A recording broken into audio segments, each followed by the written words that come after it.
रविवार को गुजरात के मोरबी में केबल ब्रिज टूट जाने से हुए हादसे के बाद लोगों के बीच मातम फैला हुआ है। अब तक 134 लोगों की मारे जाने की पुष्टि भी हो चुकी है और कई लोग हैं जो इस वक्त घायल हैं और अस्पताल में उनका इलाज किया जा रहा है। क्या इस पूरी दुर्घटना के लिए जो जिम्मेदार लोग हैं उन्हें सजा मिल पाएगी? किसकी लापरवाही से 134 लोगों की जान गई है? क्या इस पूरी दुर्घटना में बहुत कुछ ऐसा भी हुआ है जो खुलकर बताया नहीं जा रहा? क्या रिपेयरिंग के नाम पर सिर्फ वेल्डिंग और पेंटिंग कर दी गई? और हमारे संवाददाता ने एक एक्सक्लूसिव रिपोर्ट भेजी, आपको दिखाते हैं।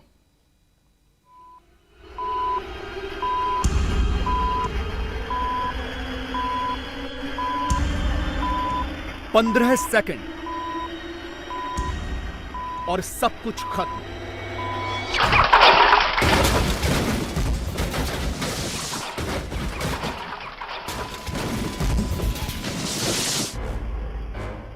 गुजरात के मोरबी में हुए हादसे का यह सबसे ज्यादा दिल दहला देने वाला वीडियो है।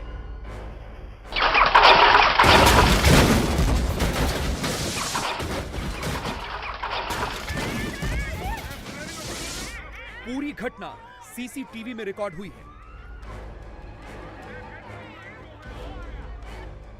पुल टूटने के बाद लोग ऐसे ही लटके हुए थे।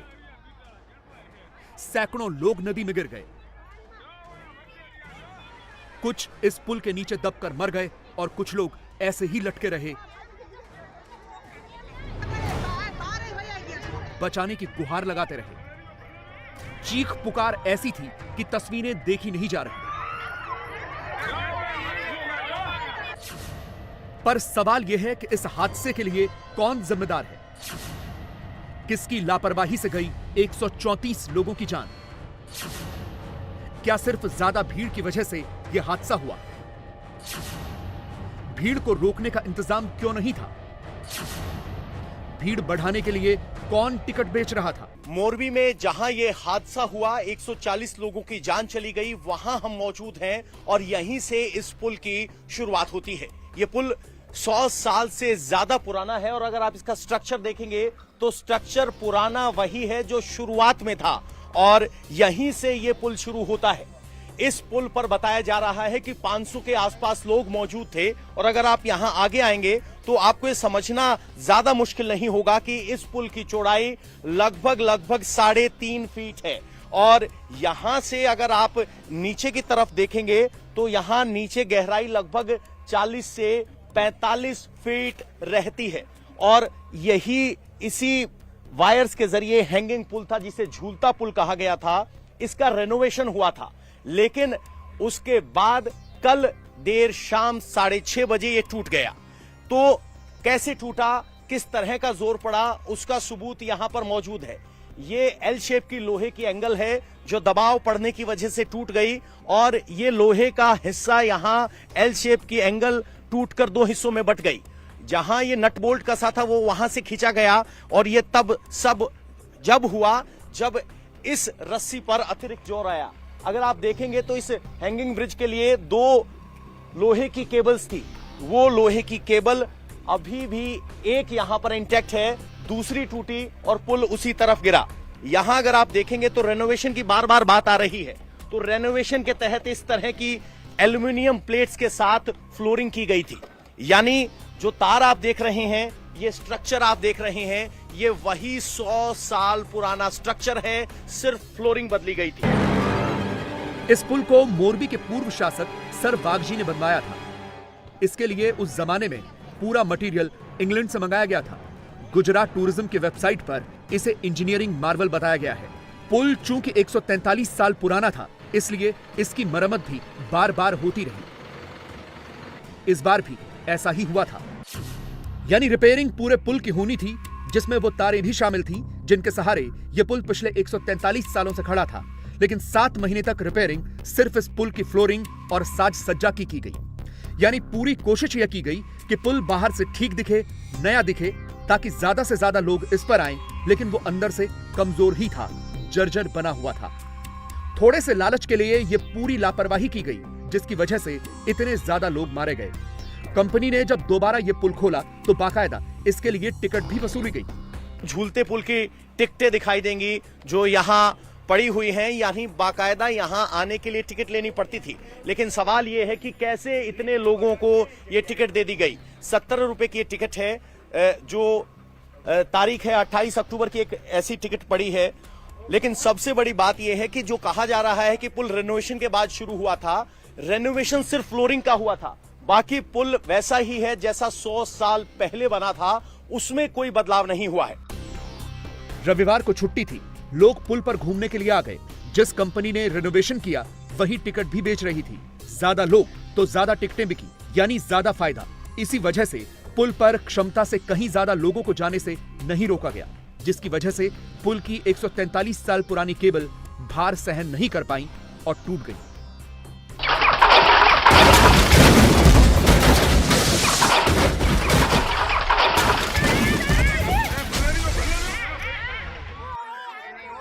आप सोच रहे होंगे केबल्स जो लोहे की हैं वो कैसी थी, तो देखिए ये वो केबल है जिसका एक हिस्सा टूटकर यहां पड़ा है, और यही जब केबल टूटी तो ये स्थिति ऐसी बनी कि 140 लोगों को अपनी जान गंवानी पड़ी। अगर आप इस केबल के इनको हिस्सों को देखेंगे तो ये केबल के सबसे छोटा हिस्सा है जिस पर जंग है, स्ट्रेस ज्यादा होने की वजह से ये टूट गया, और यहां इतनी मोटी केबल टूट गई तो आप समझिए किस तरह का स्ट्रेस इस केबल पर पड़ा होगा। इस तरह के सबसे छोटी केबल उसको जोड़कर एक ये केबल बनी, और इस तरह से 1 2 3 4 5 6 7 केबल के साथ एक बड़ी केबल बनती है। तो सोचिए इतने सारी केबल टूट गई तो कितना दबाव पड़ा होगा। हादसे की असल वजह जानने के लिए हमारे संवाददाता पवन नारा पुल के दूसरी तरफ गए। दूसरी तरफ से पुल टूटा हुआ नहीं था, लेकिन रेनोवेशन और रिपेयरिंग के नाम पर की गई धोखाधड़ी और लापरवाही यहां भी दिख रही थी। पवन को इस पुल को रेनोवेट करने के नाम पर किए गए फर्जीवाड़े के कई सबूत मिले। साफ नजर आता है कि पुल फिट नहीं था। हम ऐसा क्यों कह रहे हैं, जरा ये देखिए, ये पुल का वो हिस्सा है जो दूसरे छोर पर आकर जुड़ता है, और जो ये हरे सरिये हैं जो ऊपर तार से जुड़े हुए हैं, नीचे गले हुए थे, और गले हुए हिस्से पर वेल्डिंग करके नया हिस्सा जोड़ दिया गया, जबकि इस पूरे तार को बदले जाने की जरूरत थी। सिर्फ ये ही नहीं, अगला देखिए, अगले में भी आपको ये मोटा सरिया जंग लगा हुआ स्पष्ट दिखाई देगा, जिसको वेल्डिंग करके इस प्लेटफॉर्म को अटैच किया गया है। 1 2 अगला चलिए, अगला अगर वहां जाएंगे तो वहां भी सरिये की स्थिति आपको कुछ वैसी ही नजर आएगी। जंग लगा हुआ छोटा सरिया, बाकायदा वेल्डिंग करके उसे सरिया अटैच किया गया, और उसके बाद ये पोडियम लगाया गया। इस तरह से आगे चलिए, आगे लास्ट वाले में देखेंगे तो वहां भी आपको ऊपर से जोड़ दिखाया देगा। यानी कुल मिलाकर ये जितने भी ऊपर कनेक्टिंग सरिये जोड़े गए जो यहां लगाए गए हैं, वो गली हुई हालत में थे, और उनको वेल्ड करके पोडियम को संभालने की स्थिति में लाया गया। जबकि असल में अगर आप सचमुच इस पुल को सुरक्षित बनाना चाहते थे तो आपको ये बदलने चाहिए थे। मेरे कैमरामैन को कहूंगा अगर वो मेरे पास अगर आ पाए, तो ये वो सरिया है, लगभग आधे इंच का चौड़ा सरिया है जो सीधे ऊपर वाली वायर तक जाता है। और अब ये देखिए, ये हिस्सा पुराना होने की वजह से गलने की स्थिति में है, और इसी हिस्से को यहां ऊपर जाकर वेल्ड किया गया है, और इसी वेल्डिंग के जरिए इस तरीके से इस पुल को काम चलाऊ बनाने की कोशिश की गई। यानी पुल को जोड़ने वाली जो तारें पुरानी होने की वजह से गल गई थी, उन्हें बदला नहीं गया, बल्कि उन्हें वेल्डिंग से जोड़ दिया गया और नया पेंट कर दिया गया। इंडिया टीवी संवाददाता पवन नारा जैसे जैसे मलबे को कुरेद रहे थे, वैसे वैसे लापरवाही और धोखाधड़ी के सबूत मिल रहे थे। इस वक्त हम झूलते पुल के मलबे में हैं, जो नदी से निकालकर साइड में रख दिया गया है, और यहां बहुत सारे ऐसे सबूत हैं जो दिखाते हैं कि ये रेनोवेशन के नाम पर पुल पुराना ही था। सिर्फ ये फ्लोरिंग आप देख रहे हैं, ये बदली गई थी। हम इस पुल को पुराना क्यों कह रहे हैं, आपको जरा यहां आना पड़ेगा। ये वो मोटी तार है जिस पर यह पुल टिका हुआ था, जो एक तार टूटी उनमें से एक, उसके ऊपर जो क्लिप है, इस तरह की क्लिप लगाकर बाकी सरियों को जोड़ा गया था, तो उस क्लिप की हालत अगर मेरे कैमरामैन थोड़ा नजदीक आ पाए तो दिखा पाएंगे कि ये क्लिप पूरी तरह से जंग के टूट चुकी है, नट खुल नहीं सकते। ये क्लिप आज भी वैसी ही है। इसको रिपेयर करने की, देखने की, सुधारने की कोई कोशिश नहीं हुई। इस तार से इस पुल के फ्लोर को इस तरह के सरियों से सस्पेंड किया गया है, लटकाया गया है, जिसे लटकता हुआ पुल कहते हैं। ये ओरिजिनल सरिया है जो पुराने जमाने का है। इसी सरिये का हिस्सा नीचे आता है जिस पर यह फ्लोर अटैच किया गया था। चूंकि यह सरिया नीचे से गल गया तो यहां सरिये का दूसरा निचला हिस्सा यहां से जोड़कर फ्लोर को अटैच कर दिया गया। और इस तरह का जुड़ाव सिर्फ यहां नहीं, ये देखिए इस वाले हिस्से में भी आप देखेंगे तो पुराना सरिया छोटा पड़ रहा था, उसके नीचे दूसरे हिस्से में सरिये को वेल्ड करके जोड़ा गया। ये सवाल तो सब पूछ रहे हैं कि जब 7 महीने तक यह पुल बंद था तो इसकी रिपेयरिंग क्यों नहीं की गई। लेकिन आपको जानकर हैरानी होगी कि जिस मोरबी नगरपालिका ने पुल को रिपेयर करने की जिम्मेदारी ओरेवा ग्रुप को दी थी, उसे जानकारी ही नहीं है कि यह पुल कब खुल गया। उसे पता ही नहीं है कि इस कंपनी ने पुल खोलने से पहले फिटनेस सर्टिफिकेट लिया या नहीं। આ કઈ રીતે તૂટી ગયો, એની કેપેસિટી શું હતી, એના કોઈ ફિટનેસ સર્ટિફિકેટ એમણે લીધેલા છે કે નહીં, એ અમારી કોઈ જાણકારીમાં હાલમાં નથી। અને આજે અમને જાણવા મળ્યું કે સાંજના સમયે અચાનક આના પર માણસો જે છે એનું જે સમગ્ર મેન્ટેનન્સ એના પર જવા આવતા માણસોનું અને કેટલાને જવા દેવા એની શું કેપેસિટી છે, એ કેપેસિટીથી વધારે માણસો એમના દ્વારા જે છે એ ઓફિશિયલી મોકલવામાં આવે અને આ ઘટના બનેલી છે અને એનું રેસ્ક્યુ વર્ક અત્યારે અમે કરી રહ્યા છીએ। मोरबी नगरपालिका के चीफ ऑफिसर संदीप सिंह बहुत ज्यादा भोले बन रहे हैं। वो साफ साफ कह रहे हैं कि कंपनी ने कौन सा मटेरियल लगाया, कैसे रिपेयर किया, फिटनेस सर्टिफिकेट था या नहीं, उन्हें कुछ नहीं पता। ऐसा कैसे हो सकता है?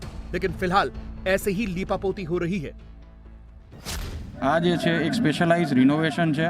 એ સ્પેશિયલાઇઝ રિનોવેશન કરવા માટે એક પ્રાઇવેટ કંપની જે છે એણે અમારી સાથેથી આ એનું લીધેલું હતું કોન્ટ્રાક્ટ પર અને એમણે પ્રાઇવેટલી એનું રિનોવેશન કરાયું છે।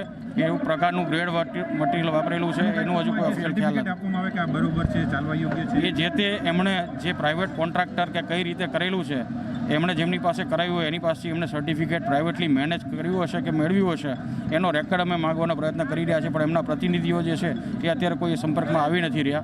હાલે એમની જે ત્યાં ઓફિશિયલ કેબિન છે ત્યાંથી અમે રેકોર્ડ જપ્ત કરવાની પ્રક્રિયા શરૂ કરેલી છે।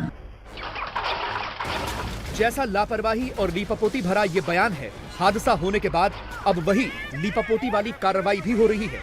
134 लोग मारे गए, लेकिन गिरफ्तार सिर्फ 9 लोगों को किया गया है। वो भी कौन है, जरा ये भी देख लीजिए। ओरेवा कंपनी के 2 मैनेजर, 2 क्लर्क जिन्होंने टिकट काटे, 2 कॉन्ट्रैक्टर जिनका ठेका था और 3 गार्ड जो सुरक्षा में तैनात थे। उसमें से दीपक भाई नवीन चंद्र भाई पारेख एज 44 ओरेवा कंपनी में मैनेजर है। दूसरा दिनेश भाई मनसुख भाई दवे, ये पण ओरेवा कंपनी के अंदर मैनेजर है। तीसरा मनसुख भाई वालजी भाई टोपिया एज 59, ये टिकट क्लर्क का काम करते हैं। चौथा मदर भाई लाखा भाई सोलंकी, ये भी वहाँ टिकट क्लर्क का काम करते हैं। इसके साथ साथ जो इस पूरी जो रिपेयरिंग की काम हुई उसमें जो कॉन्ट्रैक्टर का काम करते थे उसमें से 2 लोग धांगध्रा के हैं, जिनका नाम है प्रकाश भाई लालजी भाई परमार, ये ब्रिज रिपेयरिंग कॉन्ट्रैक्टर है। दूसरा देवांग भाई प्रकाश भाई परमार एज 31, ये दोनों ब्रिज के कॉन्ट्रैक्ट के रिपेयर करने काम करते हैं।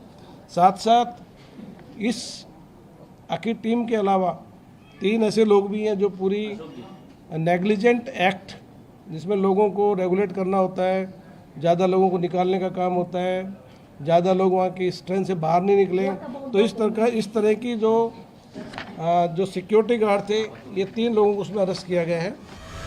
क्या मोरबी की इस घटना के लिए सिर्फ यही 9 लोग जिम्मेदार थे?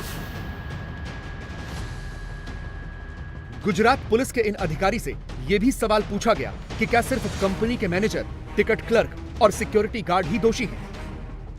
मालिकों पर कोई कार्रवाई नहीं होगी? सुनिए राजकोट रेंज के आईजी ने क्या कहा। So if you're saying the managers are the accused, the managers have been arrested, why are the owners have been spared? Why their name has not been mentioned in the FIR? Why they are not the Oh. accused? मैंने जैसे आपको पहले बताया है, जो पूरी investigation के अंदर जिन लोगों का प्राथमिक तबक्के इनका रोल आया है उनको पुलिस ने अरेस्ट किया है। अभी पुलिस के पास इन्वेस्टिगेशन है मरम्मत के लिए ओनर्स की जिम्मेदारी भी तो बनती है सर।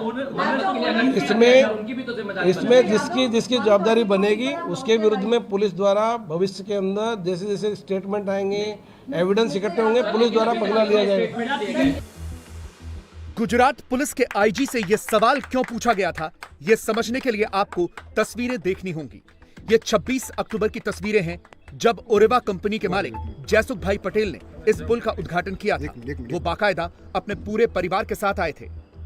इस पुल पर चल चलकर उन्होंने खूब फोटो खिंचवाए थे। तब उनसे पूछा गया था कि यह पुल कितना चलेगा, तो जयसुख भाई ने बड़े दावे से कहा था कि 10 साल तो कुछ भी नहीं होगा। आप खुद सुनिए। આ જે રિનોવેશન કરેલું છે એ અમારી દ્રષ્ટિએ જે રીતે અમે ટેકનિકલ સ્પેસિફિકેશન અને જે બધું છે એના મુજબ 8 થી 10 વર્ષ સુધી આ બ્રિજને કંઈ નહીં થઈ શકે, એટલે એ કોઈ પહેલું નથી। સાંજના 6 સાડા 6 વાગ્યા સુધી ઓપન કરીએ છીએ, પણ જે રીતે ઘણા બધા લોકોનું કહેવાનું એવું થયું કે લોકો જમીને ડિનર આપ્યા પછી બી જે રાત્રે ફરવા માટે નીકળતા હોય છે ને એ લોકોની એક ડિમાન્ડ છે કે રાતના સમયે તમે 2-3 કલાક ઓપન કરો તો અમે લાઇટિંગની બધી એરેન્જમેન્ટ ને એ બધું કરવા જઈ રહ્યા છીએ અને કદાચ આવતા થોડા સમય પછી એ રાતના સમયમાં બી 2 કલાક માટે ઓપન કરવામાં આવશે। कुल मिलाकर कार्रवाई में भी लापरवाही और लीपापोती हो रही है, क्योंकि हादसे के लिए सिर्फ रेनोवेशन करने वाली कंपनी ही जिम्मेदार नहीं हो सकती। जिम्मेदारी उस प्रशासन की भी तय होनी चाहिए जिसने ये ठेका इस कंपनी को दिया, क्योंकि ऐसा संभव नहीं है कि बिना प्रशासन और नगरपालिका की जानकारी के कंपनी ने आम लोगों के लिए पुल को खोल दिया हो। इंडिया टीवी हर वक्त हर जगह डाउनलोड करने के लिए सर्च करें India TV news Google play store या ऐप स्टोर पर।